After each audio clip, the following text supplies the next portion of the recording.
Dallas on air. 17 years of real talk, real stories, and real Dallas. From the heart of Texas to the ears of the world. This is Dallas on air.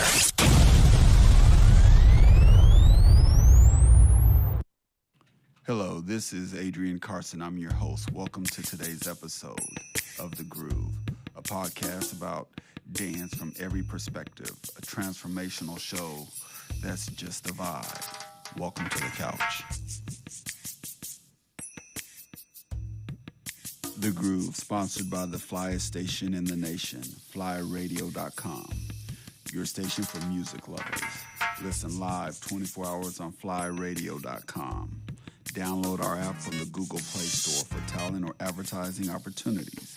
Please call 773-FLY-DIVA, otherwise known as 773-359-3482. Good evening and welcome to The Groove. I am very, very excited. I have one of my good friends, Mr. Bennie Hicks of the SDS Gents.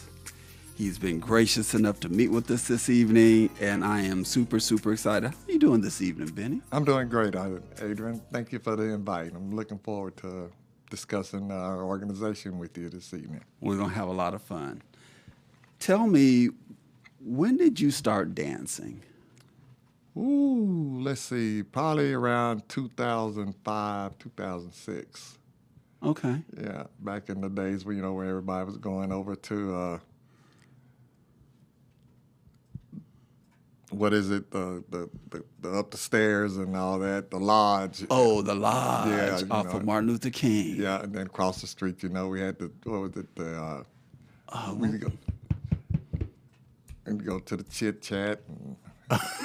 Ooh, I traveled a lot back then. Yeah, so when I was learning. Okay. Yeah, so and that was swing out. Yeah. So to give you perspective. When we started learning swing out, it was around the same time. And so there were these little hole in the walls that were just strictly dance oriented. And so this is when everybody was traveling. We would be on the south side one time. We would be in Arlington. We'd be at Club Cristal's. Yeah. We would be all over the place just for the genuine purity of dancing. And at that time, we were just doing primarily swing out. So you started in 2005. Yeah. I started in 2005, and I think I graduated from Lasonda and Jason, I think around 2006, something like that. So what does dance do for you? Why did you start dancing? Because you were already very grown when you started dancing. Yeah, and I think the main thing that was intriguing to me, and at the time my current wife, Pam, and I, we used to go out, we'd be at Coach's Corner, and we see a few people in there swinging out, we always sit there and say, man, we got to do that. We got to do that. And it was always about taking the first step to do it, and so we finally took off and did it. And, I was having difficulties with it. My wife wasn't, and I was doing that little temptation spin, Oh, the skateboard spin. Yeah, Champagne said, oh, you can't do the temptations in here, So once I did, then, I started going over to the chit chat, and then I started taking lessons with Big Smooth. From Big Smooth, I stayed with Big Smooth. I didn't change teachers, and everything. So I would go to other classes and stuff, but my main class was with Big Smooth at that time. So you started with Champagne. I didn't know that. Yeah. And then you went to Big Smooth. So Big Smooth is a tall dancer. I think he's about 6'4", 6'5". Yeah. Super, super light on his feet. And I think Big Smooth had the first, what I consider a conglomerate class. Yeah. He had 3 dance floors of beginners, intermediate, and advanced, with 3 different instructors, and every floor was packed. Yeah. And that's where I met Tanya Buttercream Curry, because she was one of his instructors. Right. Okay, wow. And that was in Arlington, and I lived in North Dallas, so that was a 45-minute drive just to go watch somebody's class. I wasn't getting in it because Jason and Lasanda wasn't having it. Right. But I was there for the open floor dancing afterwards. Right. So class was, 2 hours, and then open floor dancing was 2 or 3 more hours after that? Yeah, and because it was an average of probably about 200 students on Wednesdays and Sundays. Those days are gone. Yeah. Now this place is a dollar store. Well, business does come in. Yeah. So you started a group. Tell me how the SDS Gents came about. Okay. At that time, Tommy Smith and Brenda Smith, they had the swing dance studio at that time. Studio 103, or was it Swing It was Dance? swing dance studio then. Okay. And then once they started, then as the customer base started improving, he started needing more men to come in and dance with the ladies on Saturday nights. So he created a second Saturday. Mm-hmm. And so then he invited a bunch of guys and all that, to be part of we called them the Swing Dance Studio Gents at that time. And then them SDS Gents became the logo. And so at that time, Tommy said, okay, he needed someone to take the guys, and, orchestrate, and make sure everybody's there, make sure that Tuesday everybody know that we're going to be there to assist the ladies in dancing. And so it started that way. Then he asked me, he says, I can't do it, can you take it? And I said, well, it's more than a dance to me. Right. And I said, and he said, well, I would like to, see if we can give back to the community from this. And he said, well, meet with them all and see what they want to do. And that's how we became the nonprofit part of it. So when I knew about the SDS Gents were in our dance, women are typically outnumbering us 18-1. And you all, I didn't know the SDS was for Swing Dance Studio initially. I just learned that. Yeah. So that's cool. It's apropos. The other thing was you all had like blue lights. Yeah. Or something like that. We had the little roses. Was it roses? It Yeah. was something that stood out that let single women know that you were available to dance. Yeah. And that you were there to help them in their dance as far as orchestrating the fact that they weren't sitting all night. Right. And the criteria was that you had to be a gentleman to the ladies as well as just dance with them. And that went on for years, huh? Yeah. And then when Swing Dance Studio changed the name to Studio 103, at that time, SDS wasn't no longer Swing Dance Studio, so we had to figure out what are we going to do with SDS Gents, and what is it going to stand for now? And that's when we all got together and we came up with Support Determines Success. And at that time, that put us in a different perspective of not just dancing with the ladies, but also providing for the community as well. So how did you come up with that vision of support? It was determines success. I just spitballing, just said, you know what, Yeah. this is what and I asked that question because you've always represented yourself as a kind, friendly, helpful gentleman. You help me a lot in ways people don't even know. Yeah. In ways people don't even know. None of their business. He makes me better, trust me. Yeah. So I was wondering about that vision of that, but that is epitome of who you are, though. Yeah, and I think it makes us better, because if you can't be successful if you don't support nothing. Right. So in order for you to gain support, you got to support others. Amen. And, if you don't support anybody, nobody's going to come see what you do or nothing like that or support your vision. And so we live by it, and so if you're a member of the SDS Gents, you know that SDS Gents stands for Support Determines Success. And we'll continue to be that logo. because in order for you to be successful and us to be successful, we got to support each other. Success is nothing without support. I love your logo. I love the fact that your logo has gentlemen in varying different types of dress, old school dress. Yeah. For what gentlemen are, and everybody knows I have an old school dress style. Yeah. I love that era of the 20s through the 60s. So all my suits are based on that. So did you ever think that you would go from being a conduit, if you will, of assisting ladies to dance to a nonprofit? And did you ever think that you would ever be a promoter? I never really thought about any of that piece of it. You know, I was just took it at task, you know, and wherever it led us, that's how we did it, you know. And I knew that, you know, in order to be a leader, that you have to step out and take the initiative to encourage others. You know, that's part of your team. You know, if I'm not doing it, they're not going to do it.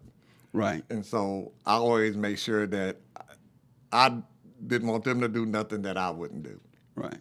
And so the flyers and stuff, you know, Wild Bill would make the flyers, you know, we would all jump in and promote it, come up with themes and stuff like that, you know, and so, and we continue to do that, you know, we became successful. You know, we started out with 20 gents and we went down to 12, we came back up, and now we're at 20 again, you know, and it's, you know, this is, nobody gets paid.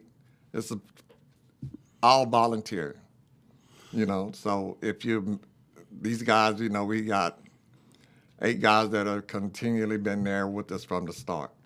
Okay. And, you know, and they love what they do, you know, and they understand this is work. This is God's mission for us, you know. That's good. I didn't think that I would be a promoter either. I wanted to give events or host parties that I wasn't getting when I went out dancing. Right. I didn't want to be in the sketchy part of town. Right. I didn't want to have ladies have to wonder about, are they safe showing up? Right. I wanted to make sure that we provided the type of environment that it was conducive to people wanting to support you, to your point. Right. Then I realized, well, I'm not just hosting. I'm actually promoting because I'm selecting what type of DJ I want or don't want. Right. So I don't think any of us visionaries got into it thinking we would be promoters. We were just following the vision, and the vision took us where the vision took us. That's or true. is currently taking us, because you've been doing this since what, 2012? 12. Yeah. Right. So both of us are coming up on our 15th year. Yeah.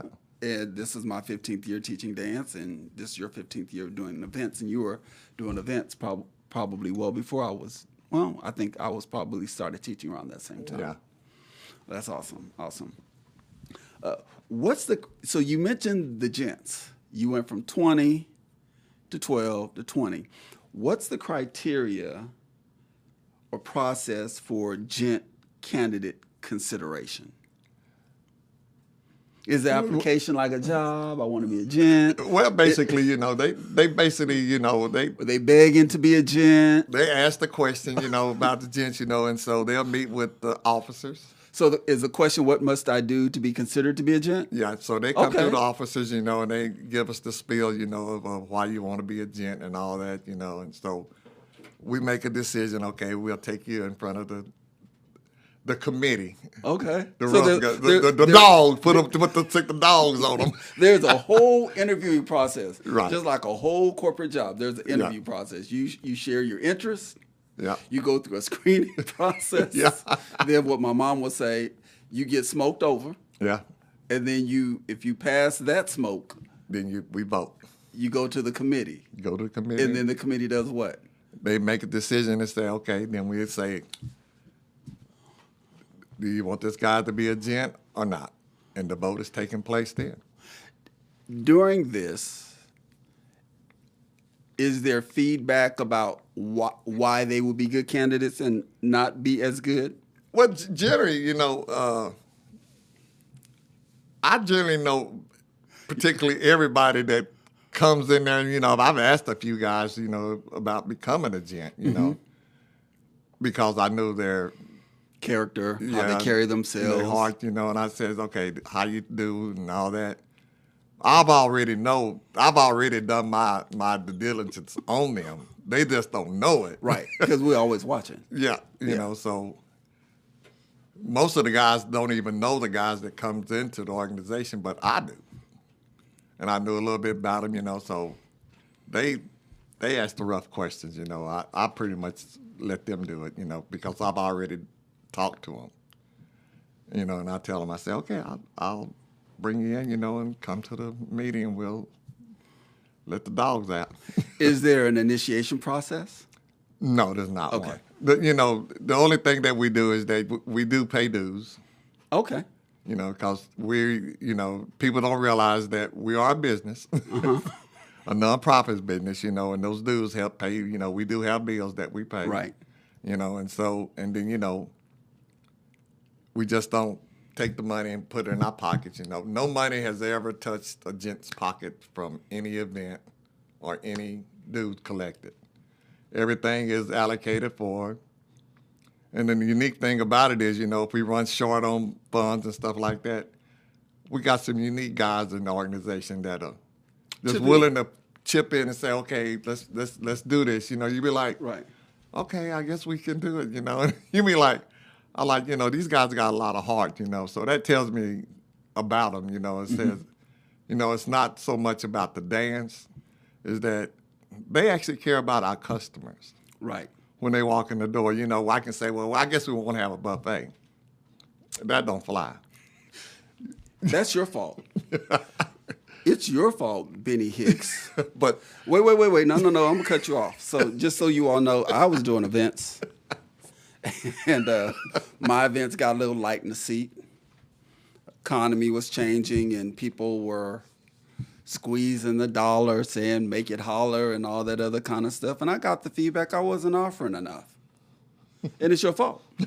It's your fault because you're the only one serving people food.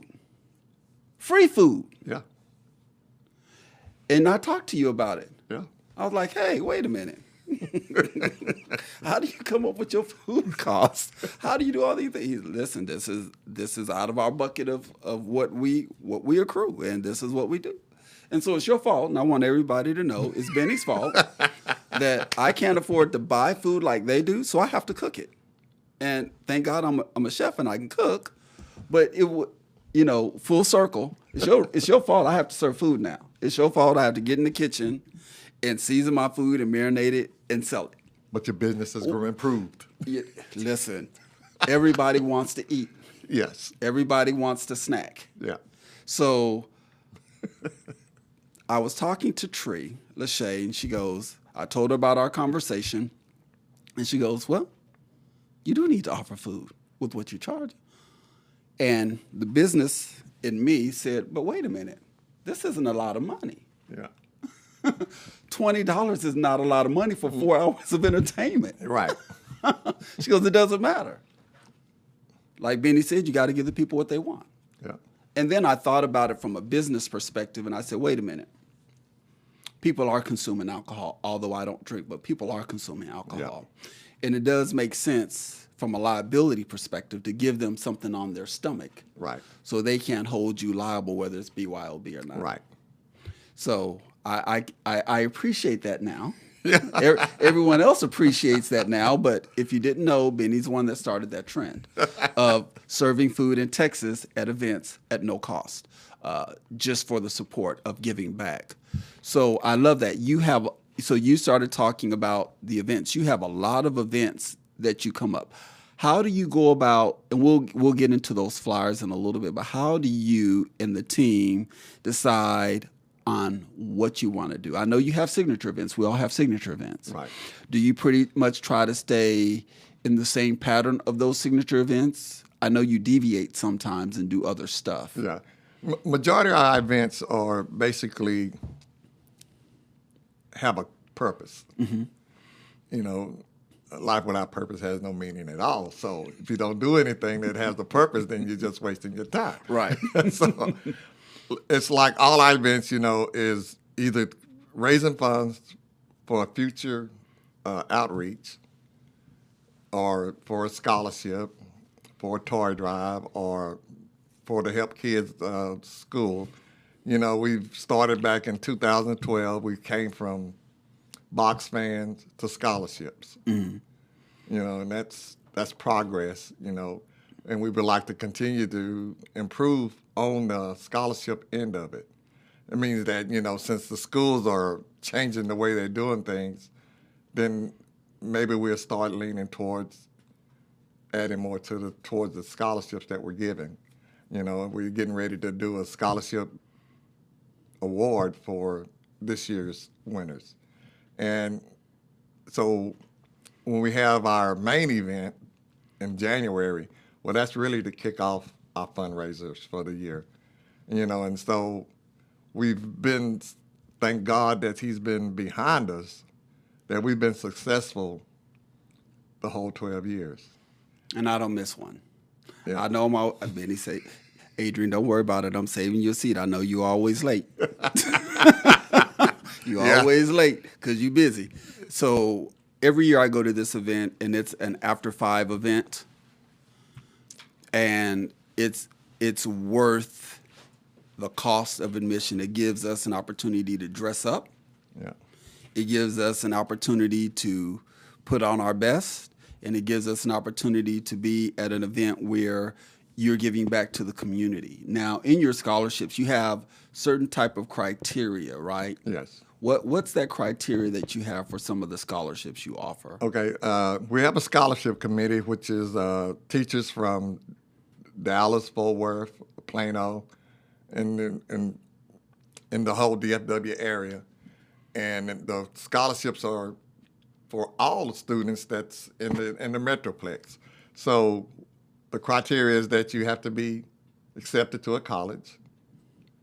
You have to have a certain grade point average. I think it's 3.0. Oh, so you have to be smart.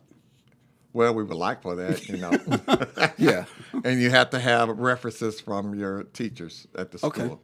And, the ladies that does that, our treasurer, James Little, his wife is, she's basically the committee chairman that handles all of the logistics of this. We just really just market it, and I try to encourage all the kids that I know or parents that have kids that are graduating, that if it's $500,000, $2,000 that you're winning, that's money that the parents don't have to worry about. Right. And people may say, well, it's not worth, my child to spend the money, spend the time to write an essay or nothing. But when you really think about it, it's $500 that you don't have to come up. That's emergency money in the end of the year. And plus the money's at school when they get their first day. Oh, So we don't give the money to the kids. We send the money to the college. I was wondering about that. I was like, my car broke down. Yeah. And I know I'm getting this $500 from the scholarship. Yeah. I think I might put that on repairs. But no, it goes straight to the college. Yeah. We had one lady that the money went to college, and she was able to use the money to get us her books. Okay. And so we're not trying to cheat anybody or nothing like that, but we just want to make sure that the initiative stays the initiative. Yeah, and because we're serious about what we're doing, because we want to help. Right. Without us, we would feel neglected if they didn't accept it, And what's disappointing is, we have at some of our events 200-300 people, and I know, Lord knows I know, that each one of those adults in that room has a niece, nephew, child, granddaughter that's going to be graduating. Mm-hmm. Why not take advantage of it? Yeah, so is this can someone apply or show interest in the essay scholarship portion of it if they're a junior, or would you prefer that they're seniors? They have to be a senior. They have to be a senior. And they have to be accepted already to a college. Okay. And you know, the remarkable thing is that, you know, this is our 4th year. It's a memorial scholarship. You know, we lost 2 of our brothers, Perry Daniels and Howard. What we call him, Tin Man, but Don Howard. Yeah.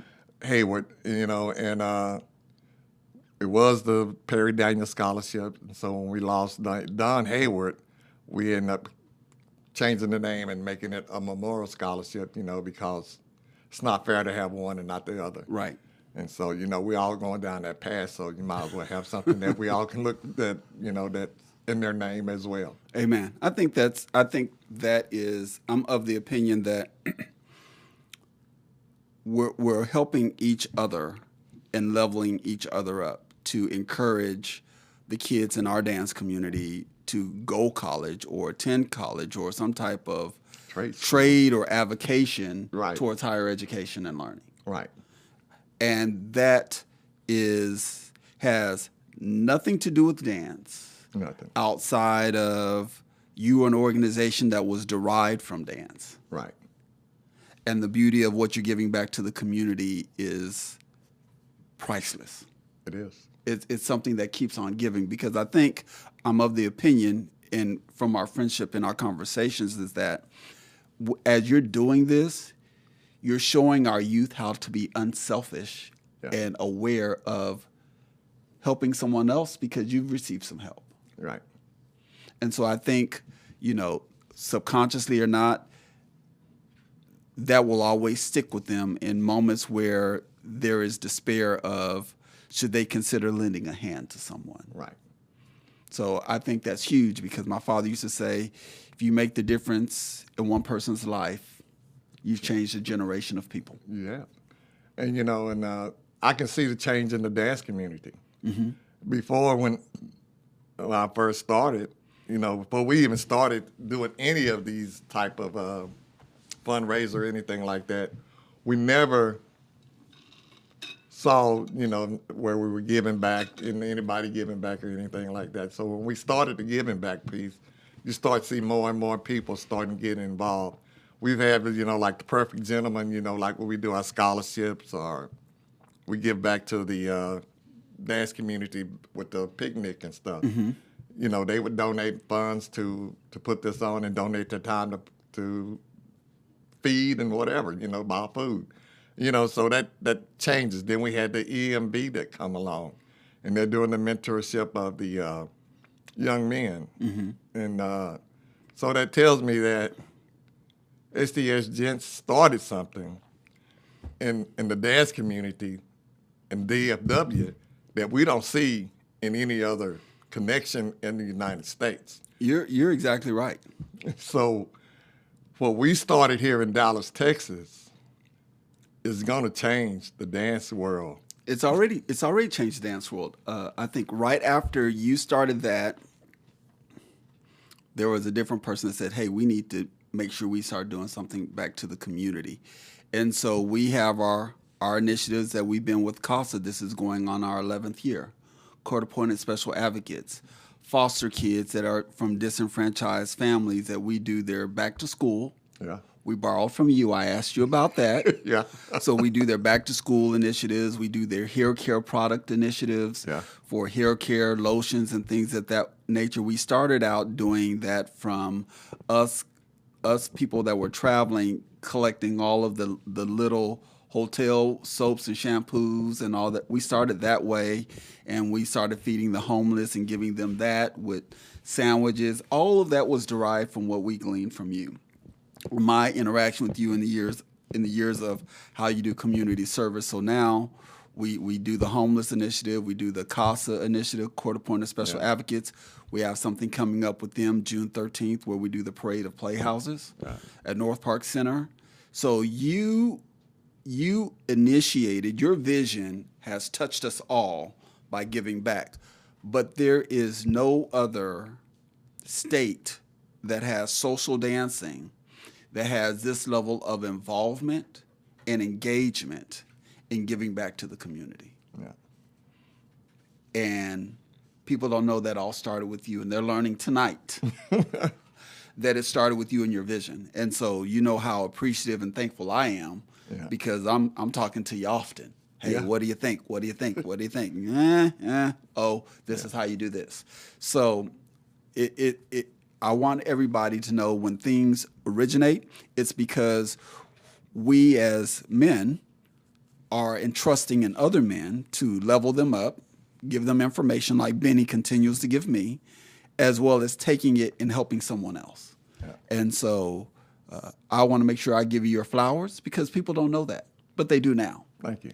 So a lot of the things I do, I didn't create. I came off of his vision, and I do my version of it, and he continues to do his version of it that's grossly successful. So I'm just so very, very much appreciative of you, not only as a fellow man, but a friend.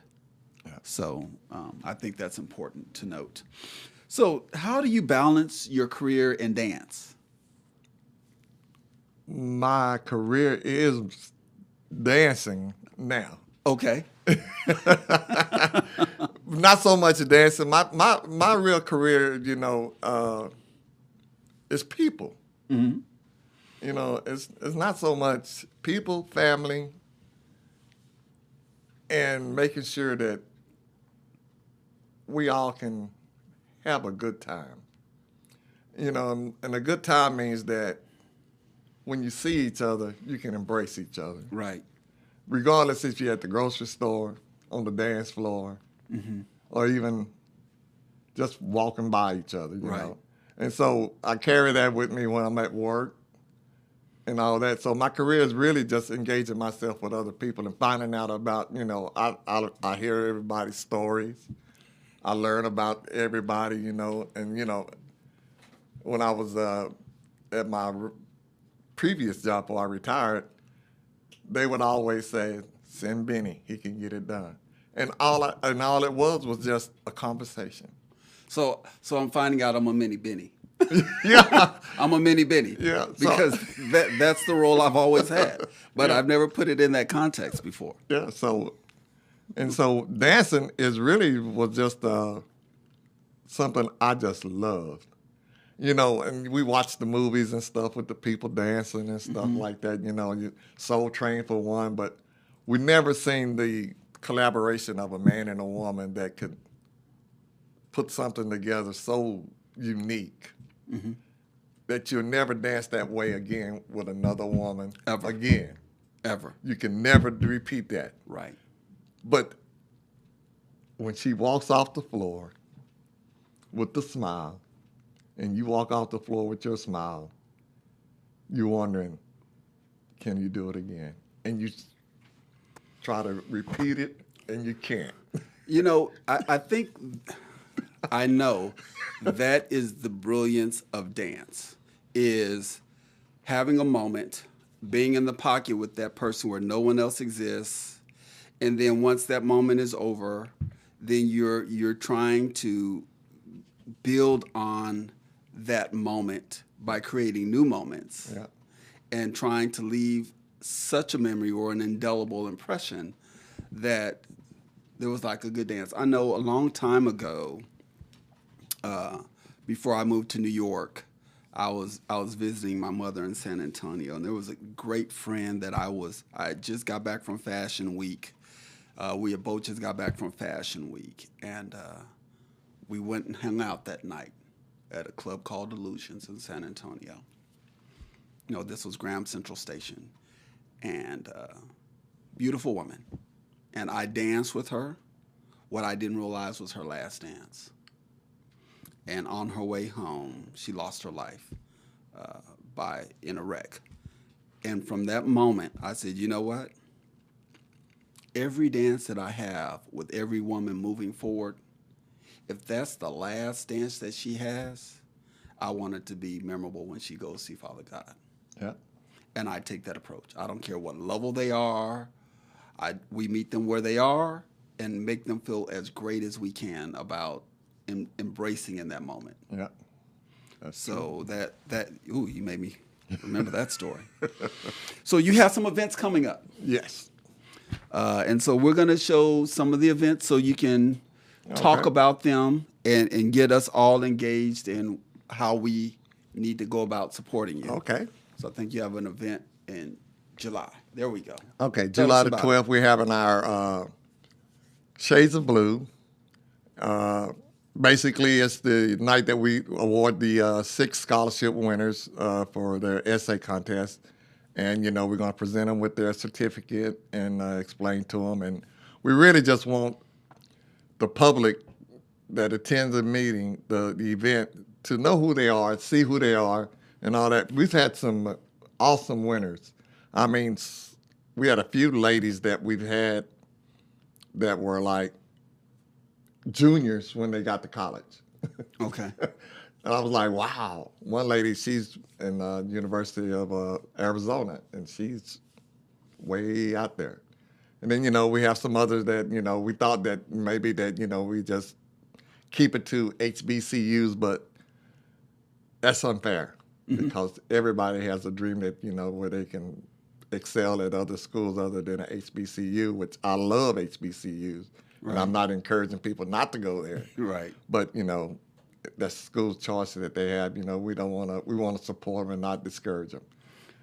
and that event starts at 7:30? 7 o'clock. 7 o'clock? 7:30 doors open, and, Okay. and we'll have Stevie Ray Vaughn from Houston as a DJ, piggybacking off of your event the night before. And Eugene Wiggum as the backup DJ for him that night. Okay, and that's tell me about premier seating. Premier seating, okay. Premier seating is basically people love sitting on the dance floor. Amen. Because they think that if you ladies like to sit on the dance floor because they think that they get the most dances and they sit on the dance floor. I agree. And then some ladies like to sit on the dance floor because they want to see the dancing. We have supporters that come to the event, don't dance, but just sit there and watch all night long. Yeah. And we encourage all people, if you don't want to dance, they used to line dance. But they'll line dance, you know. But, so those seats are a little bit $5 higher than the regular seating, just for that reserving the seat for them, giving them opportunity to be a VIP. $5 is really cheap to be a VIP, but they're all VIPs to the gents, because you came and spent your money with us and spent time with us. And we're going to make sure that you have a good time. The guys are always going to be gentlemen to every lady that walks in the door. Right. And so we have a grown folks atmosphere, and we just enjoy people coming to trust their time with us, and we're going to entertain you. That's another trailblazing moment. He's the first one that started premier seating. You have some more events coming up. September the 13th, we have our 3rd annual boat party. We're going to have DJ Jaco as our DJ that night. It's our fundraiser for our Christmas part. And then we're trying to do a health awareness, and it's kind of subject to me, and a lot of vision that we come, basically comes from people experience. Right. We've actually done events where we've donated to people that had hard times or illness that they need help with, and just bring awareness, because we do a breast cancer awareness. We do this year we're going to try to do domestic violence awareness. This year we're trying to do something where we can scan for heart disease, diabetes, body scans. And, we're working with the Black Heart Associations out of Fort Worth, Texas, and we're going to be putting that on, and we just should see some advertisement about that here soon. So about your boat party, it's you have a buffet, right? You have a bar. Open bar. And it's BYOB? Yeah. Okay, so is it a free? Everything's free. Free. Okay. For $100 you get everything free. Okay, so just bring yourself in your thumbs because you're going to be danced out, you know. And we've had great success in the last 2 years with it, so we continue to do it. Okay, I think this is important because people need to know that what time do you have to board? We are boarding at 6:30. Okay, so we're boarding at 6:30, so you have to be on board by 6:30, right? Yeah, And is it staying on the dock or is it departing? departing So you're going out into the water. at 7 o'clock. How big is this boat? Holds 100 people. 100 people. So are tickets on sale yet? Yes, tickets been on sale since March. So I'm going to be late. Again? Well, my football season starts, Okay. and I know that's on a Saturday, right? Yeah, you probably won't be in town. I may be. Yeah. So You and Ernest was never in town. hold a spot. Just in case. Yeah. Okay. And so the boat's going to leave the dock, and it's probably going to be on the water for a few hours To 10 o'clock. to 10 o'clock, and then it'll come back, and then you'll kick everybody out, and Yeah. then you go wherever you go. Yeah. Okay. Okay, cool. And then you have another event coming up. Yes, that'll be our domestic violence. Okay. And do we have a flyer for that one? No, not yet. Okay, so this is the outreach. The outreach ball is January the 18th. Okay, and this is your signature event Yes, where we dress up after 5. right. Valet parking, Valley. Free. Amen. red carpet. We're going to have non-alcoholic drinks are free. The spirits and wine and beer will be a small fee. Cash bar. Nothing, yeah, cash bar, nothing over $10. Okay. And so we're looking forward to having a great time. You know, it's going to be, last year was the most fun I had in a long time at the event, you know, so I'm looking forward this year. Me too.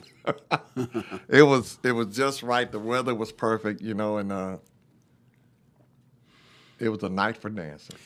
Not only was it a night for dancing, your selection of DJs really, really impressed me about how he moved the multi-generational group of people that were there. Mm-hmm. So much to I knew of him and I asked you more about him. I was like, hey.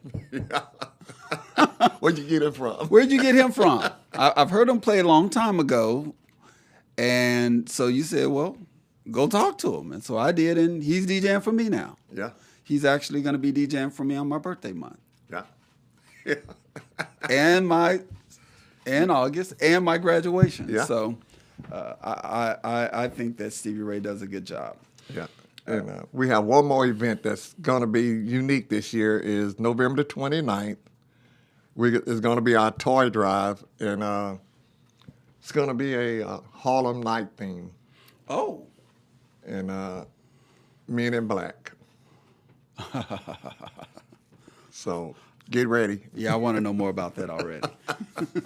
So what's your process in determining, because you've done a multitude of things as far as entertainment when you have your events?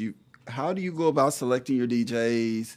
I know in the past for cancer awareness, you've had cancer survivors speaking and giving symptoms, and then you've had people that have survived domestic abuse to speak on what those triggers are and how to go about getting help. How do you all determine that?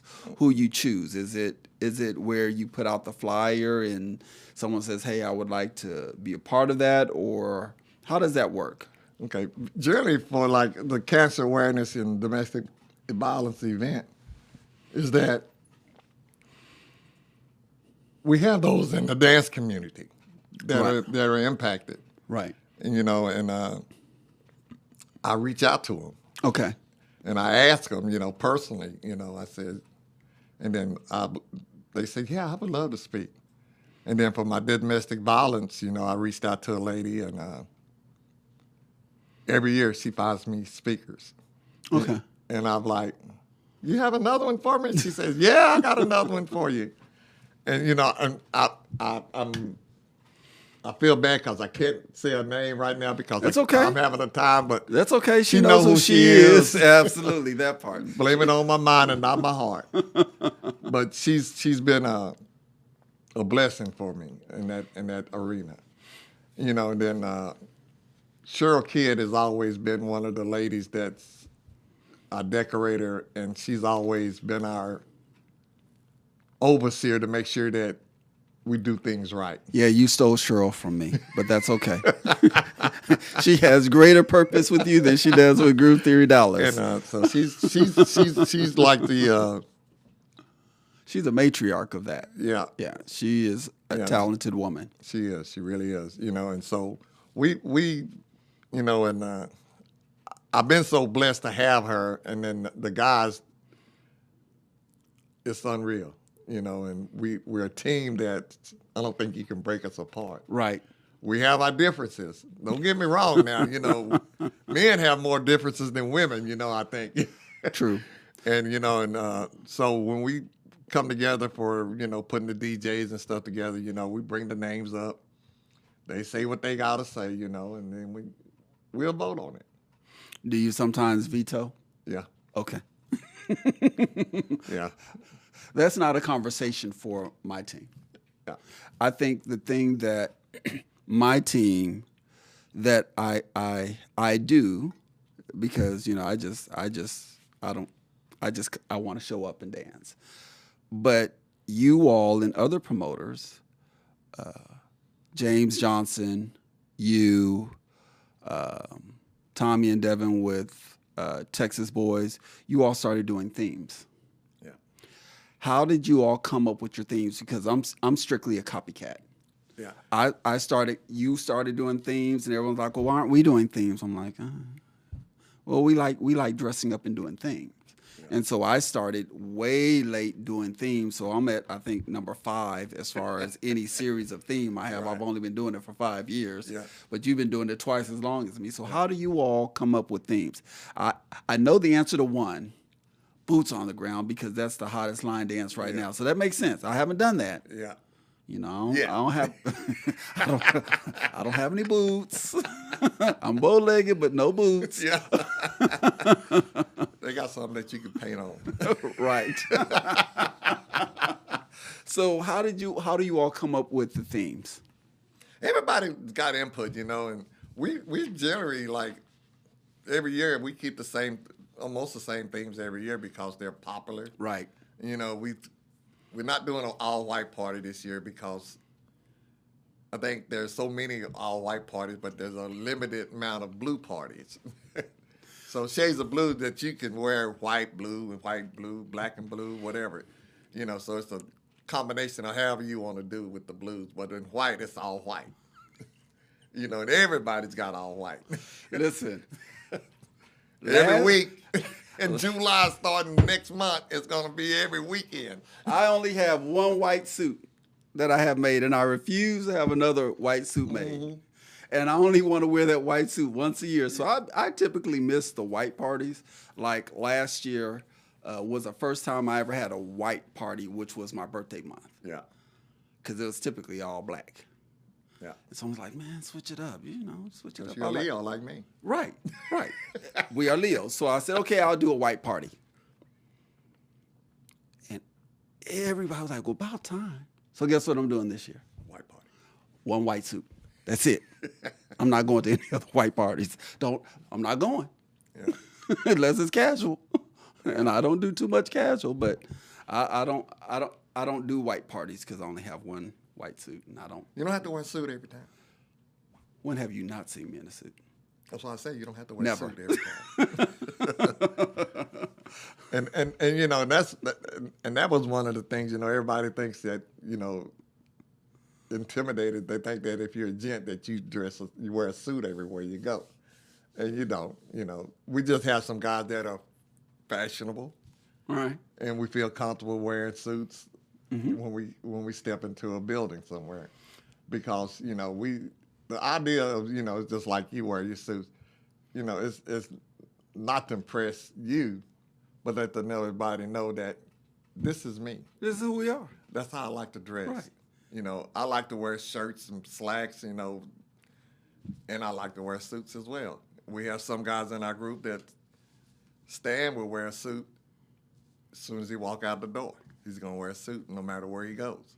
We have Wild Bill will wear a suit. You talking about me on the cool? Yeah, Adrian will too. You'll see him, you know, and because we did the what was that, the men's fashion show, you know, Sunday's Best. And thank you for inviting me. Yeah, that was fabulous. I got to relive some of my younger fashion glory. And so people are asking why we don't do that again. Okay. So it'll be back.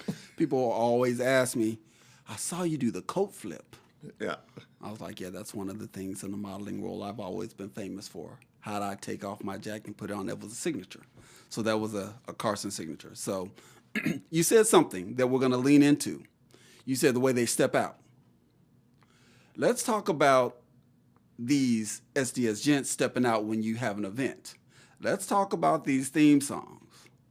Let's talk about how that comes about. And let's talk about why that happened. What was the origination of why that took place? That was the original SDS Gents when we at Swing Dance Studio. Mm-hmm. When they would introduce us at the studio, Tommy would always play a different song for every gent. And so we never lost that, you know, and we used to do it at all of our events, you know. But we toned it down and we only do it at the main event. Okay. And so everybody picks the song that they want to come out on and do their little twist or whatever, you know. And I think a lot of people come to the ball just for that, just to see the guys do their thing, you know. And it's hard to stop it. And we'll continue to do it, you know, because everybody's got their little swag, you know. And it's a flavor. It is definitely a flavor profile. So is it safe to say that the song that they select is based on how they perceive themselves, yes, or how they want other people to perceive them? Because I think it's some something of the they gents like. have nicknamed themselves, yeah, a certain appealing. I mainly take fault for a lot of the nicknames. Oh, please share. I nicknamed like Tommy White. I call him Smooth Stepping. Okay. Odell. So he's OD. Uh-huh. And then we got Stan Big Papa. Right. And Stan gave that name way back then, you know. Me and Stan, we raised together. Okay. In New Mexico, Hobbs, New Mexico. So we was raised from childhood up. Really? Yeah. I didn't know that. Yeah. Okay. Yeah, and so he'll never leave your side. No. It's not going to happen. Okay. And like Ernest, you know, they call him Chocolate Thunder. I think, so Ernest and I have talked about that. And I said, hot chocolate, maybe. Yeah. The thunder part, I don't know. Yeah, so Wild Bill's always had the name Wild Bill, you know, so just about everybody has a nickname in the group, you know, and so I think they like it, you know, and like Gary, you know, we call him Twinkle Toes or So how long do you Happy Feet. How long do you give them for a strut? Either 45 seconds, 30 to 45 seconds. 30? Okay, I've always wondered, I was like, how now, when there's 20 gents, it goes on for a while, so it seems. Yeah, 10 minutes. And some, like Smooth Stepping, he just walk across the floor. Right. And then you got VK, Vince, when he comes up, you call his name. He gets in a hurry, so he rushes over there, and he'll spin and right. go to his spot, you know, so they freeze up top of other. Then you got Nelson. He does his old school. I call him Four Corners. You want to make sure everybody see him. Yeah. On all four corners of the floor. And James gonna come up, turn around, look for a place to go stand, and then You may think he's lost a little bit, but he's not. He finds a place over there. So it's kind of funny, you know. And I think, you know, that's the only time that the guys, you know, throughout the year that they get to actually shine. Right.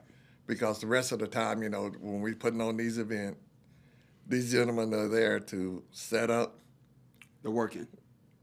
We're putting this stuff up. We're breaking it down. We got Dwayne, Tommy, Tony. They're providing their vehicles to take and haul the decorations and everything like that back and forth to the storage unit. So, you know, it's a bunch of gratitude that I give all the brothers. But some of them, you know, does a little more than others, you know, but that doesn't make the team bad. Okay. It's just like at work, you know, you got some that really put in, that makes it happen. But then you have those ones that does the little things that nobody else does. Gotcha. Cool. So why are all your events in Fort Worth? Is it the same reason why all my events are in Carrollton? Yeah. It's just where my home is, well, where the foundation of what I built is. It accommodates us. Okay. It fits us.